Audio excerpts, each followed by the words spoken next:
Before you think about which assets you want to buy, you have to know what type of investor you want to be. More specifically, do you want to be more of a passive investor or an active investor? An active investor is somebody who wants to spend more time, more effort, more energy, and more research actually building and finding this investment.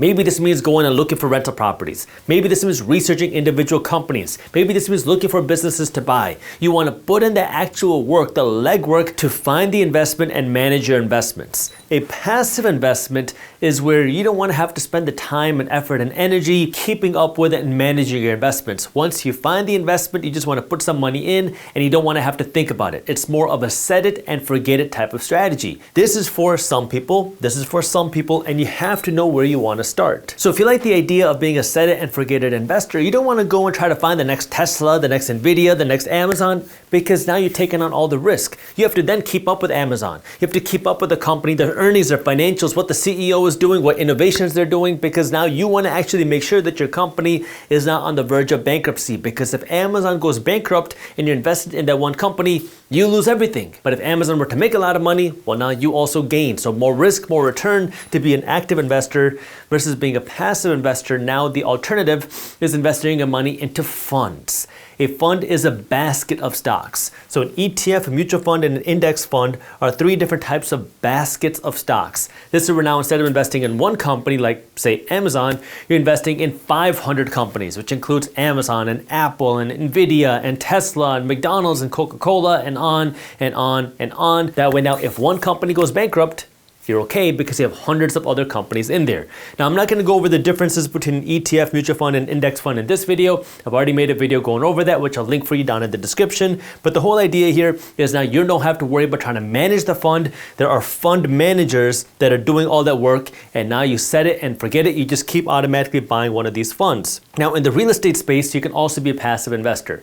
You could be investing into syndicate real estate deals or crowd-funded real estate deals. A syndicate deal is now somebody is building an apartment complex and they need money to do so. So you can go and invest $5,000 or $500,000 into this deal and you don't have to worry about doing any of the work. You give your money to the developer or the investor, they give you a piece of ownership and they're managing the entire deal. But you get your share of profits. You get your share of rental income or appreciation. However they're doing the payouts, you get your share without having to do any of the work because you are one of the investors in a syndicate deal.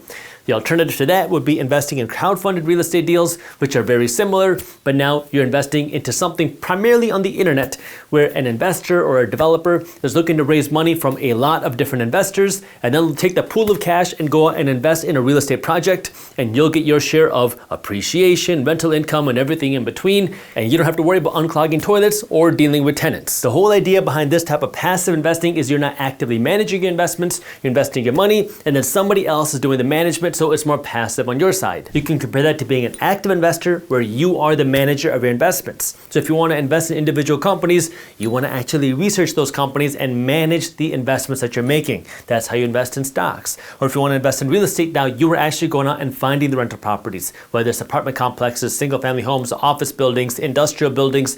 You're going out and actually finding these deals. Now you don't have to be the manager, but you're actually finding the deal. You're putting the team together. You're hiring the property manager. You know who the contractors are, and you are the manager of the deal, not necessarily the property, but you are the manager of the deal.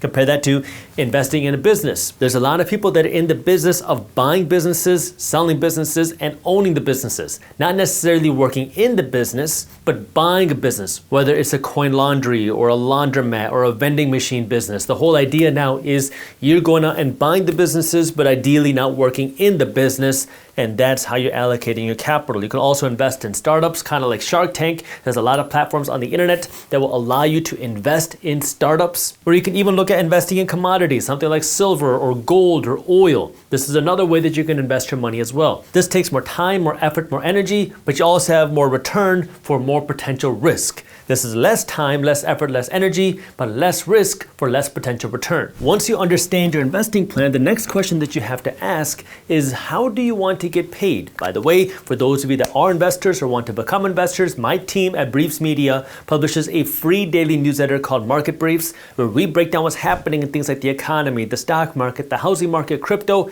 and the global economy into a fun, witty, and easy to read newsletter. We have hundreds of thousands of investors that are reading Market Briefs every morning. Plus, when you join Market Briefs, you'll also get our investing masterclass free as a bonus just for joining Market Briefs. So if you want to get Market Briefs and our investing masterclass all for free, all you have to do is click the link down in the description below to join. So now that you understand the differences between an active investor and a passive investor, you want to know the different ways that you can get paid, because you can get paid through cash flow or you can get paid through appreciation. Cash flow is when you invest your money into this thing, and then this thing is going to work to pay you money every month, every 3 months, maybe every year, as a distribution, as a profit share, as a dividend, as a rental income distribution that you get for just owning the asset. Appreciation is you buy this thing and then you hope it goes up in value, and that's how you get paid. So for example, if we go down the list, when you invest in an ETF or a mutual fund or index fund, you're investing in stocks. Some companies are not going to have any profits because they're going to want to distribute all the profits back into the company to grow as fast as possible, because they want to just gain their market share. They want to grow really fast. They want to take their stock price from $100 to $200 to $2,000. When you're in that game, what you're working for is appreciation, because the stocks are taking all of their extra money and they're throwing it back into the company to grow as fast as possible, as big as possible. That's what appreciation is. Some companies, on the other hand, are going to be much bigger, much more cash heavy, and instead of reinvesting all that money back into the business, they're just going to give some of it away to their shareholders. They're just going to give it away to their owners. And that is called a dividend.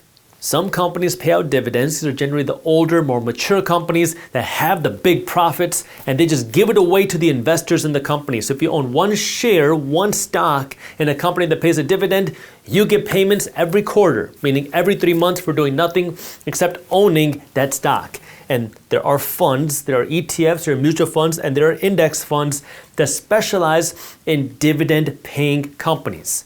So you can get paid here through dividends, through cash flow, which pays you every 3 months, or you can also work to get paid through appreciation. Here, when we talk about real estate deals, generally, when you're investing in real estate, the goal with real estate investing is cash flow, that you buy this property and then this property is going to pay you every single month through rental income. But sometimes there'll be exceptions where investors are in the business of building an apartment complex and then selling it for a big profit, or doing a flip on a deal.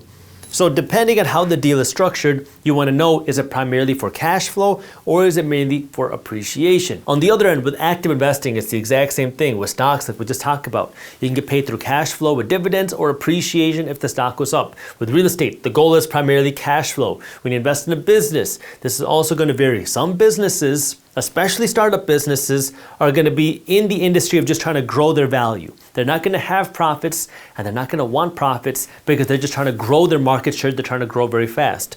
Other businesses are more cash flow businesses where they're not trying to grow super big. They're just trying to make big profits every month. That way they can be cash cows for you, the owner.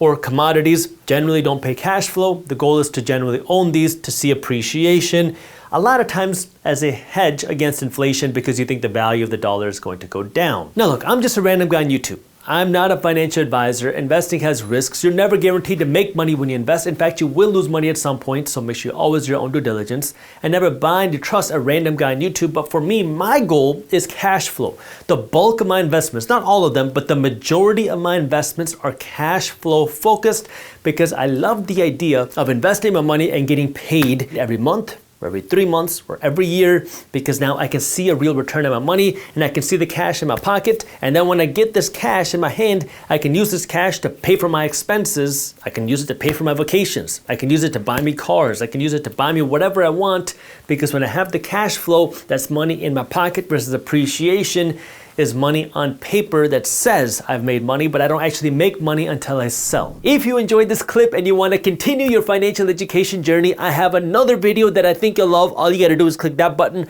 right over there. And for those of you who want to stay up to date on the top finance and business news, you can join Market Briefs, my free financial newsletter, by clicking that button below. Thank you for watching, and I'll see you in the next one.